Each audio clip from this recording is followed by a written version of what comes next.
A sharp sting across the cheek, the sudden sound of flesh meeting flesh, followed by the unexpected applause of a U.S. official stepping into the room.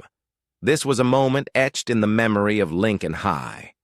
But before that, there was just the hum of anticipation, the almost literal breathing of walls in a school gym packed to an impossible degree. It was Friday morning in Pine Ridge, Georgia, a town so small that most doors remained unlocked and everyone knew the mailman's birthday. The entire community had turned out, filling every available seat for what was billed as a wholesome celebration, the annual Heroes' Day Assembly. Its purpose, pure and simple, was to honor the local police, the brave firefighters, dedicated EMTs, and a select handful of high-achieving students. In theory, it was an utterly harmless occasion. Parents in folding chairs rhythmically fanned themselves against the burgeoning warmth. Teachers navigated the crowded bleachers, gently guiding fidgeting children and discreetly adjusting errant neckties. The very air was a peculiar blend of aromas, the sharp tang of floor polish, the cloying sweetness of various colognes, and the comforting buttery scent of cafeteria cinnamon rolls. A low, constant murmur of 1,000 whispered side conversations resonated, bouncing softly off the high gymnasium walls. 15-year-old Jaylen McCoy stood near the front row, his hands clasped tightly, a subtle rocking motion on the balls of his feet betraying a quiet anticipation. He was impeccably dressed, a crisply pressed button-up shirt, khakis that still bore the faint impression of a store tag, and a fresh haircut that had set his uncle back $40 and a considerable wait at Earl's barbershop. He wasn't truly nervous, not in the traditional sense, but rather acutely alert. Jaylen wasn't the sort to seek out trouble. In fact, he actively steered clear of it. He was a straight-A student, a pivotal member of the debate team, and the esteemed chess captain, precisely the kind of student teachers praised as a genuine pleasure to have in class. Yet, that morning, an unsettling undercurrent seemed to hum in the air. His mother, Charlene, had squeezed his hand with unusual force when she dropped him off. She offered no explanation, but the unspoken message was palpable. He sensed it in the subtle tremor of her voice, the profound weight behind her simple plea. "Be careful, baby." He'd tried to dismiss it then, shrugging off the vague unease. After all, what could possibly go wrong at a routine school assembly? Near the podium, Principal Denton, the high school's earnest leader, tapped the microphone, wincing reflexively as a sharp feedback squeal pierced the air. "Thank you all for coming," he began, his smile a little strained. "We are truly honored today to recognize not only our amazing students, but also the brave individuals who tirelessly work to keep Pine Ridge safe. Please join me in welcoming Sheriff Wade Turlington." A polite, albeit somewhat sparse, round of applause rippled through the gymnasium. A few parents rose to their feet, and a scattering of students clapped with noticeable enthusiasm, mostly those whose families were connected to the sheriff's office. And then he emerged. Sheriff Wade Turlington was, without question, a man designed to be noticed, broad-shouldered with a military-precise buzz cut, mirrored sunglasses obscuring his eyes, and boots that clomped across the polished floor like a Western movie character. He moved with an unmistakable swagger, a bearing unique to men accustomed to wielding power, a confident stride, yes, but also something more. Something undeniably heavier, almost oppressive. "Thank you," he rumbled into the microphone, deliberately removing his mirrored shades to reveal eyes that held no warmth. When I was invited here, I knew I had to clear my calendar because this right here is the future of our town. Y'all are the next generation of leaders, but true leadership starts with discipline, with respect, with knowing your place, and with earning your way up. A scattering of heads nodded in agreement, and some parents swelled with visible pride. Yet among a few faces, particularly those of the teachers, a subtle, almost imperceptible twitch registered. Turlington continued, his voice gaining a hard edge. Now, back in my day, we were taught certain things. We were taught to stand when elders walked in. We didn't talk back, and we sure didn't rewrite history to make ourselves feel better. That last line landed with the impact of a physical blow. Sheriff Turlington allowed a smirk to play on his lips, as if he'd just delivered the perfect punchline. Jaylen's brows furrowed in a subtle knot of concern. Some folks today, Turlington continued, his voice dripping with disdain, want to pretend the country's full of villains, that law enforcement is always wrong. That slavery built this country, not hard work. Before his brain could fully, process the impulse, Jaylen's jaw moved and his hand lifted, calmly, respectfully, just one hand raised in the air. The gymnasium, however, went absolutely silent. That was the precise moment everything began to shift. But what Sheriff Turlington did next, no one, absolutely no one, saw coming. "Excuse me, sir." Jaylen's voice was steady, not loud, not rude, just remarkably clear. Some students turned, their heads swiveling. A few adults exchanged quick, uncertain glances.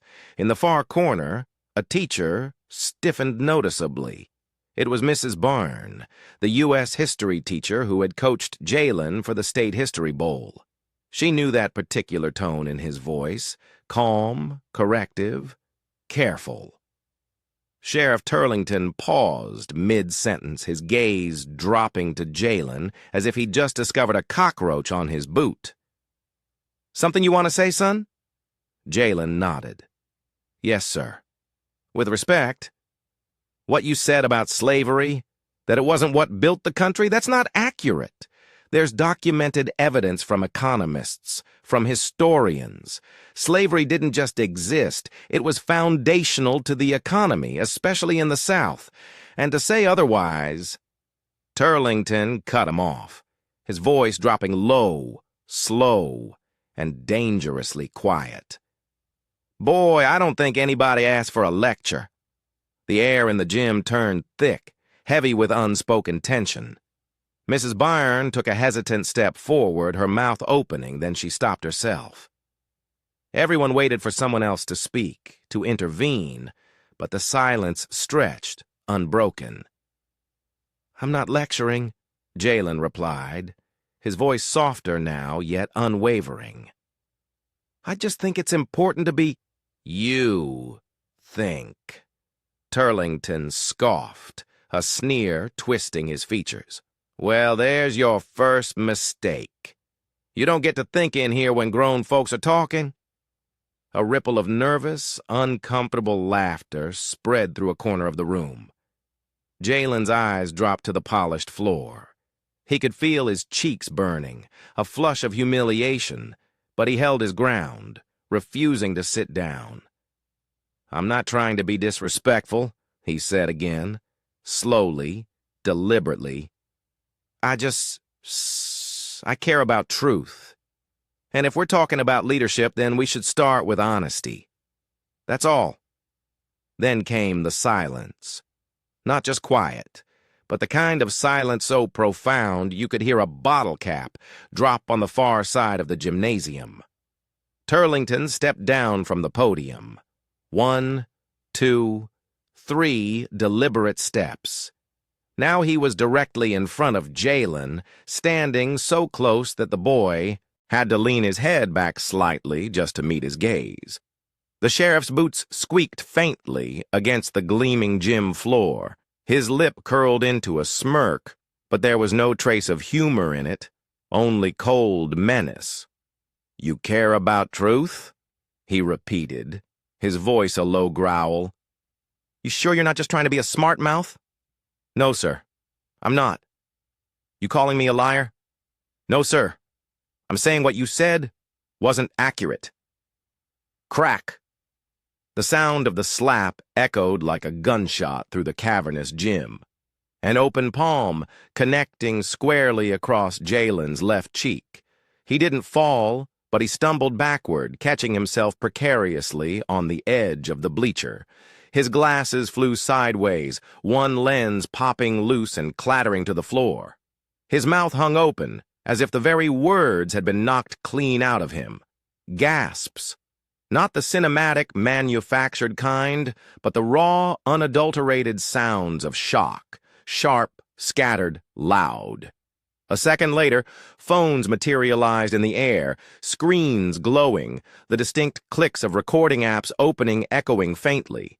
A mother whispered, "Did he just—" Someone choked out, "Oh my God!" Someone else began to weep. Sheriff Turlington stood motionless, a look of profound satisfaction on his face, as if he had just delivered a lesson no textbook could ever impart. He turned back towards the microphone, brushing his hands together with the casual air of someone who had just completed a chore in the yard.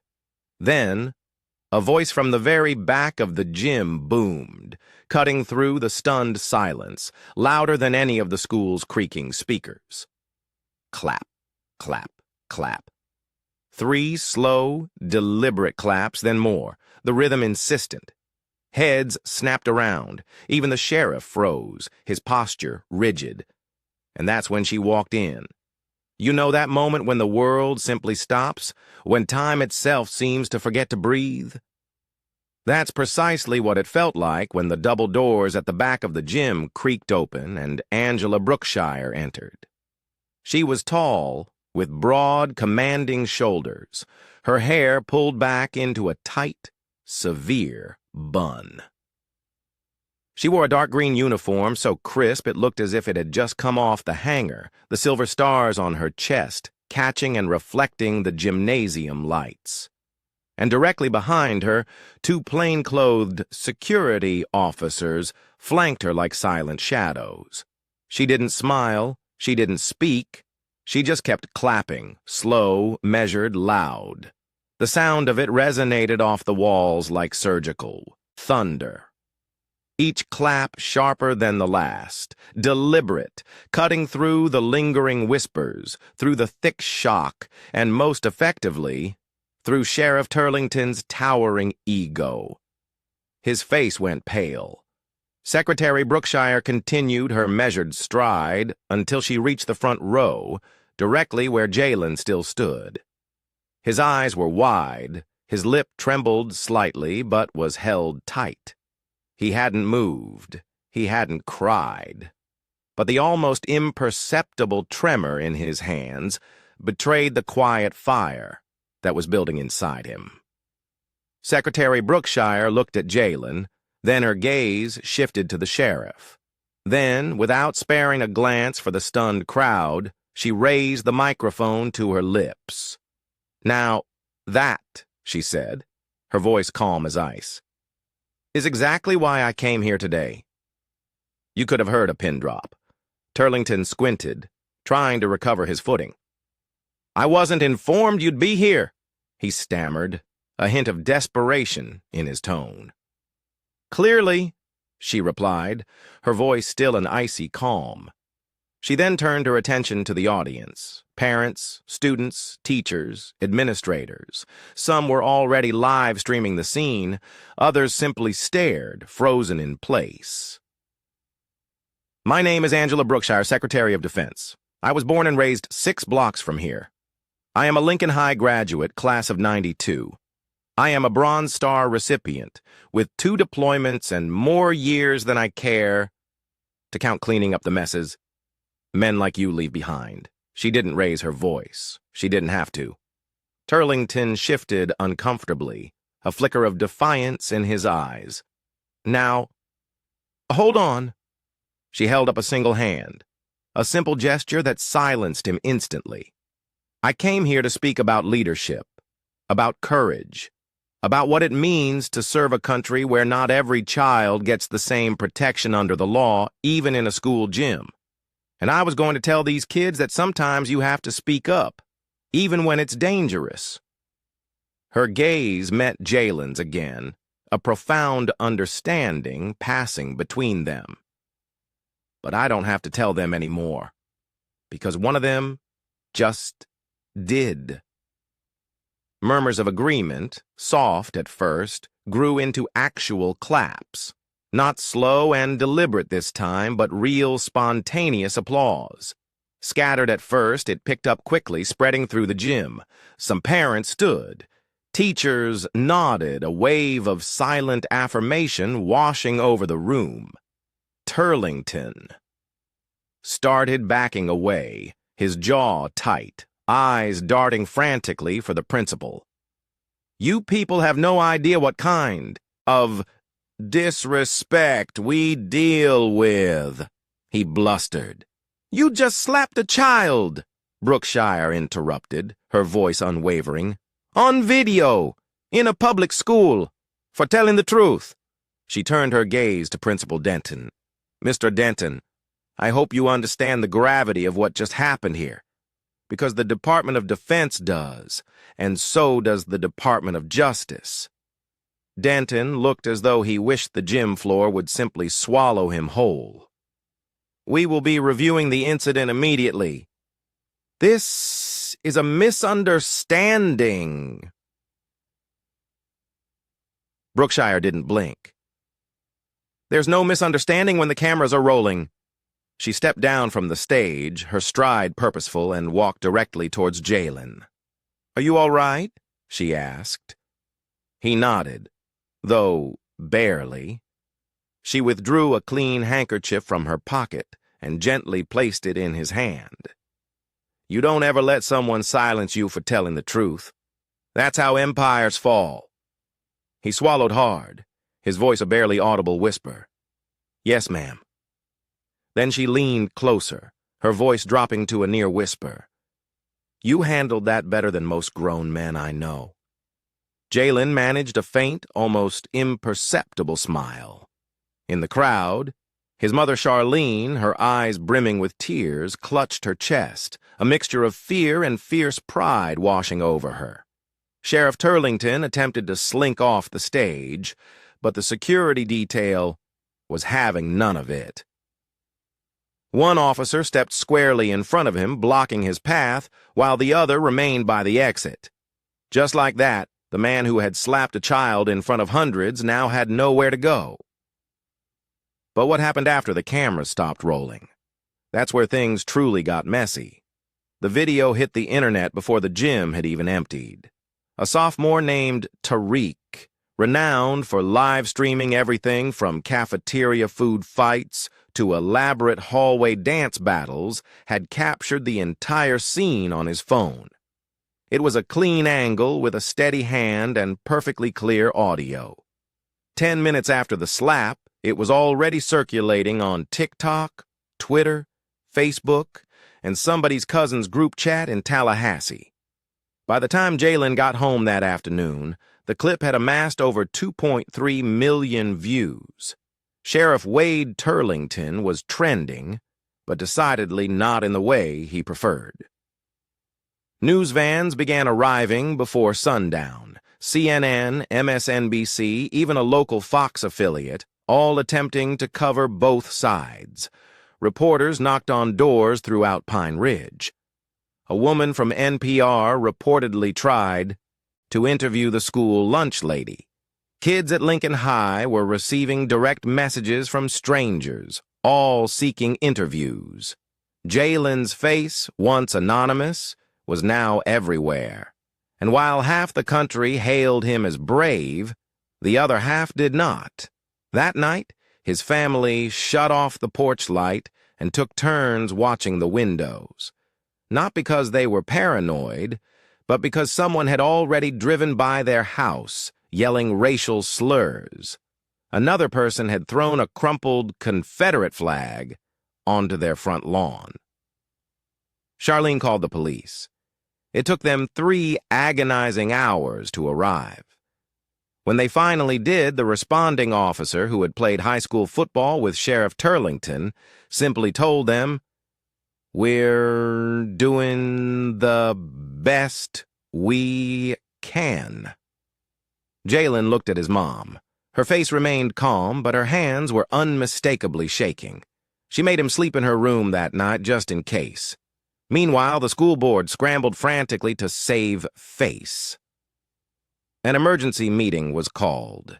The superintendent issued a statement that felt like a collaboration between a lawyer and a perpetually sleep-deprived intern.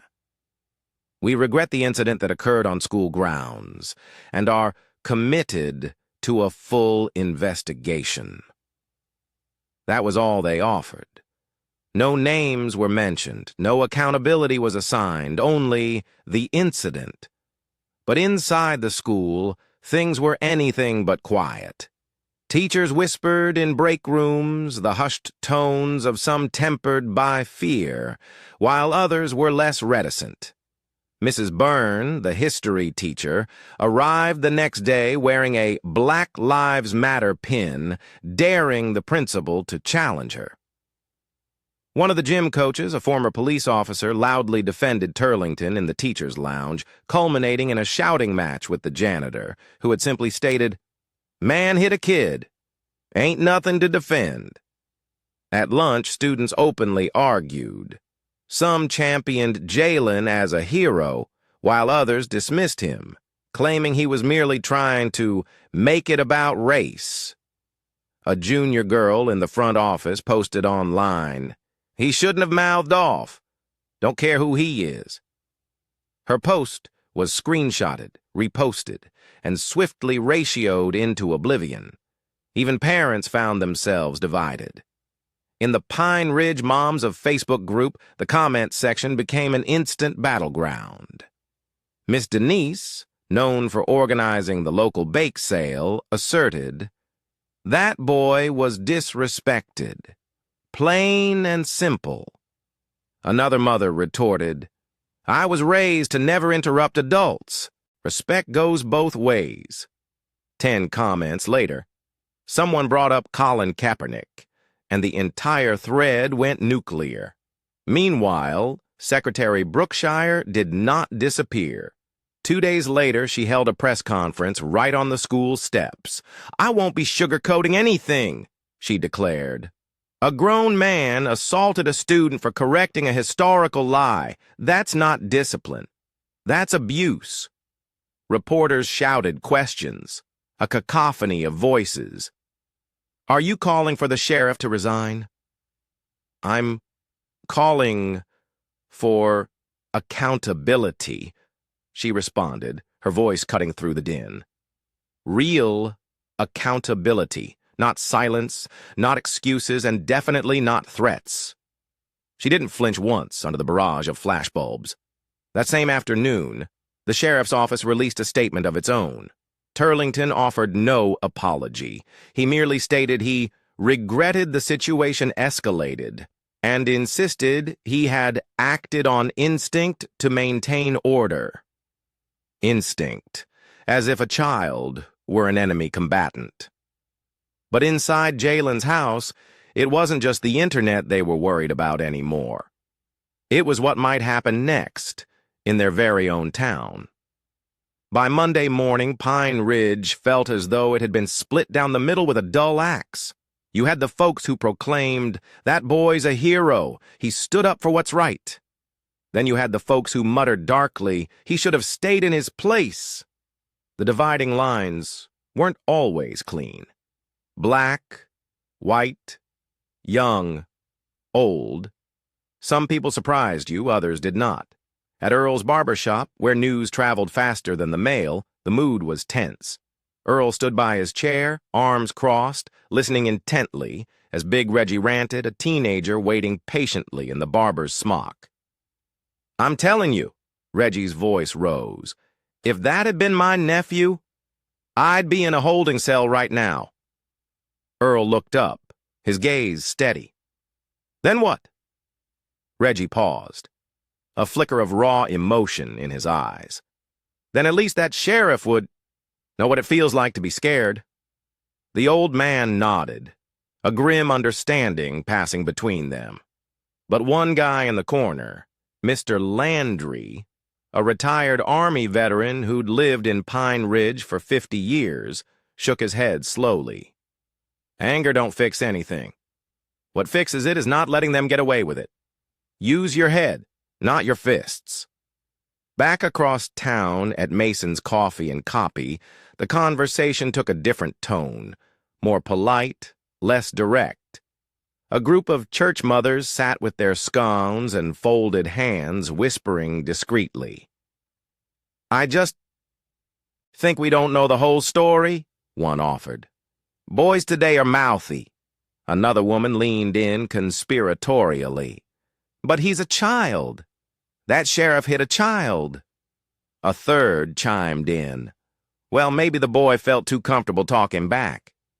No one said it aloud, but the way they pronounced boy spoke volumes about their true sentiments. The mayor held a town hall that night, and it was packed. People spilled into the aisles, out the door, and onto the steps. Every news crew within 200 miles had their cameras rolling. I understand this community is hurting, Mayor Hollings began, sweat glistening on his forehead. I've known Sheriff Turlington 20 years. He's a good man. This is a complex situation. That's when Jaylen McCoy stood up in the third row. No microphone, no seeking permission, just pure fire in her voice. Tell me what's complex about a grown man slapping my child. The room fell into a stunned silence. I sent my son to school to be educated, not assaulted, not embarrassed, not made into a headline. So you can keep your complex. I want accountability. People started clapping, a wave of support building through the room. Others stared at the floor, uncomfortable. In the back row, Sheriff Turlington sat with his arms folded, his jaw tight. He didn't say a word. Back at school, Jaylen tried to keep his head down, but it was an impossible task. Now he couldn't walk 10 steps without someone patting him on the back, whispering, "Yo, that was brave," or asking, "Are you scared?" Or, "What's next?" He had no answers. He didn't want to be a symbol. He just wanted to pass geometry and eat his sandwich in peace. But at lunch, he sat across from Dante, one of the few kids who had always been honest with him. You know you messed up their little fantasy, right? Dante said, pulling a juice box from his bag. What fantasy? That this school, this town, this whole setup, that it's fair. You stood up and said, hey, this ain't right, and that scared them more than anything. Jaylen nodded slowly. I didn't mean to make trouble, Dante shrugged. Trouble usually means you're doing something right. That night, Jaylen couldn't sleep, not because of fear. He had already faced that, but because for the first time, he realized something much bigger was happening. His name appeared in articles next to words like civil rights, youth activism, and accountability. He was 15 years old. He had simply wanted to tell the truth, but the truth had a way of making people very, very uncomfortable. The sheriff's office tried to act as if it was business as usual.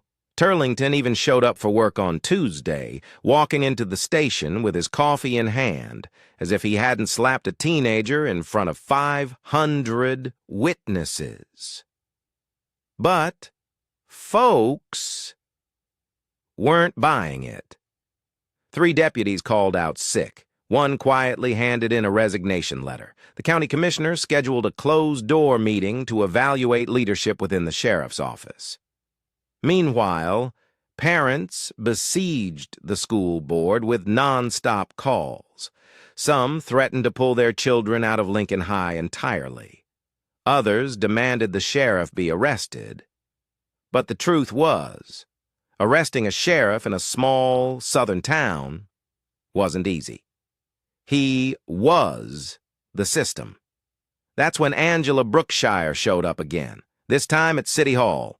No press, no podium, just her and her legal team. She met with the mayor and 3 city attorneys behind locked doors. No one knows exactly what she said, but by Thursday morning, a statement was released. Sheriff Wade Turlington is on unpaid administrative leave pending investigation. He still hadn't apologized, hadn't even released a video statement. He simply vanished from public view. Rumors spread fast. He'd lawyered up. He blamed the liberal mob. Someone even claimed they saw him at a bar, muttering about how the town had turned on him. But the attention didn't die down.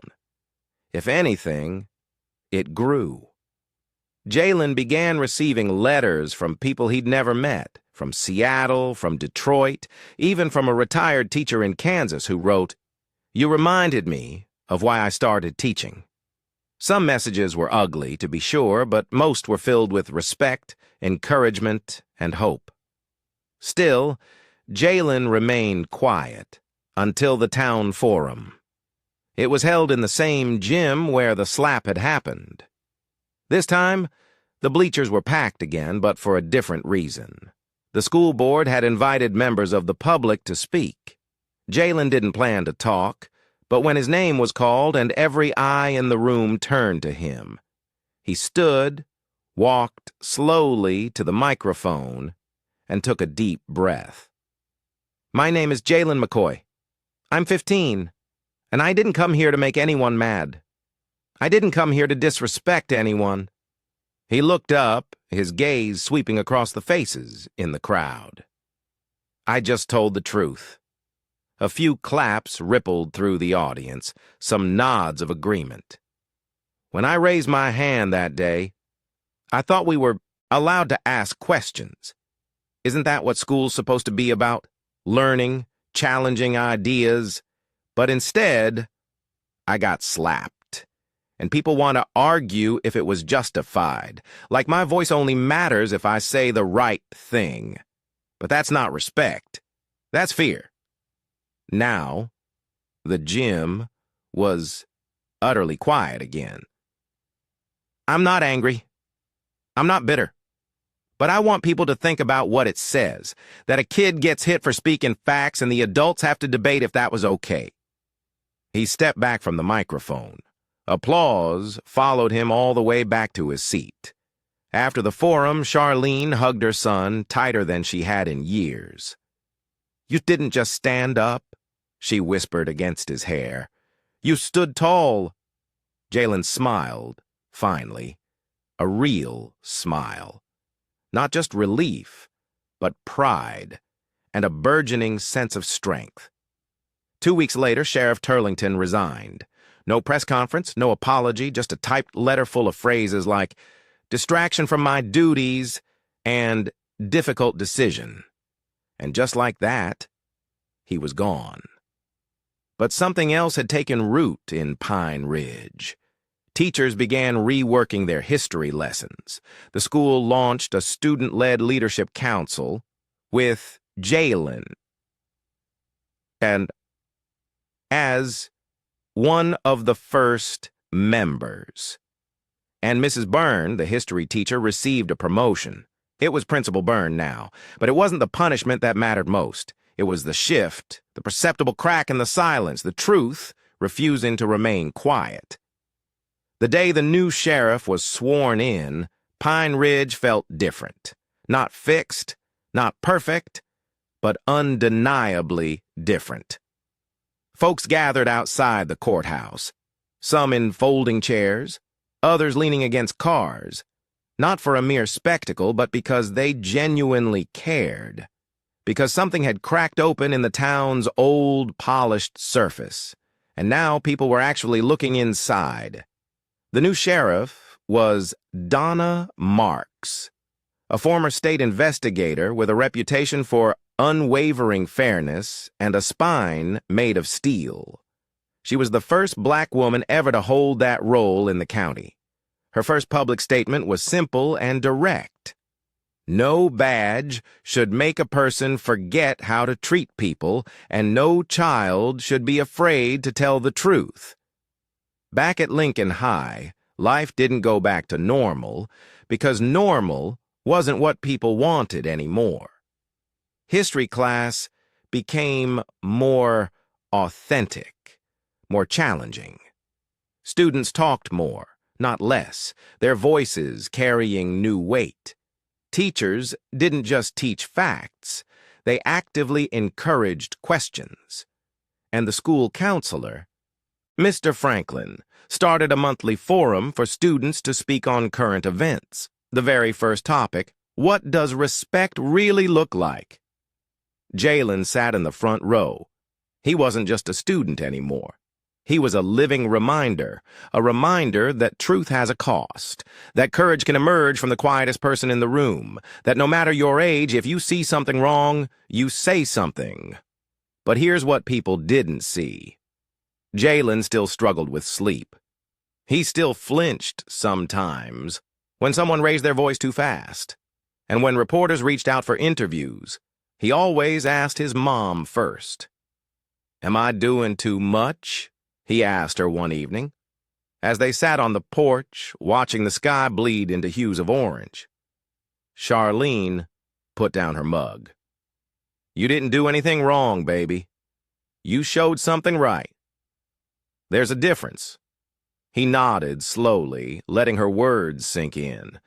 The town gave him a certificate, held a ceremony, and even granted him a scholarship from an alumni fund nobody even knew existed. But none of that mattered as much as one small moment. It happened a few weeks later on a random afternoon. A kid named Kenny, quiet, always sitting alone, walked up to Jaylen after class. He didn't say much, just, "Hey, thanks for that day?" Jaylen blinked, momentarily confused. "For what?" Kenny shrugged, a slight awkward gesture. "For speaking up. I didn't know we were allowed to do that." Jaylen smiled. "We always were. They just made it feel like we weren't."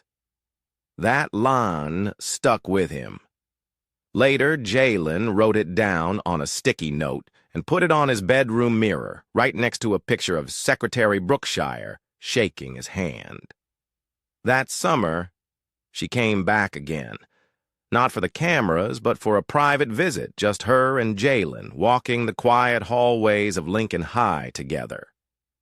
"You changed this place," she told him. "I didn't mean to," he said, almost apologetically. She laughed, a warm, genuine sound. "That's usually how the best change happens." Before she left, she handed him a worn paperback. It was a James Baldwin novel, dog-eared and underlined. "Keep learning," she said. "Keep questioning. And when the world tells you to shut up, speak louder." He didn't say anything. He didn't have to. And perhaps that's the biggest lesson of all. Because the truth is, this story isn't just about a sheriff or a slap or a school. It's about power, about fear, about how we treat each other when we think no one's watching, and how fast that changes when someone hits record. It's about the courage it takes to raise your hand when it's easier to keep your head down. It's about the fact that telling the truth, even quietly, even gently, can shake the very walls of a building built to silence you. And it's about who claps when that truth gets spoken, and who panics. You might never be in Jaylen's shoes, but one day you might see something wrong. And when that moment comes, ask yourself, will I sit quietly, or will I speak? Even if my voice shakes. Because change doesn't start with noise. It starts with one voice, yours. If you made it this far, then this story meant something to you. So don't let it stop here. Share it. Talk about it. Ask questions. Listen when others speak. And most importantly, support the kids, the truth tellers, the question askers, the ones brave enough to raise their hand. The world needs more of them. And maybe one of them is watching.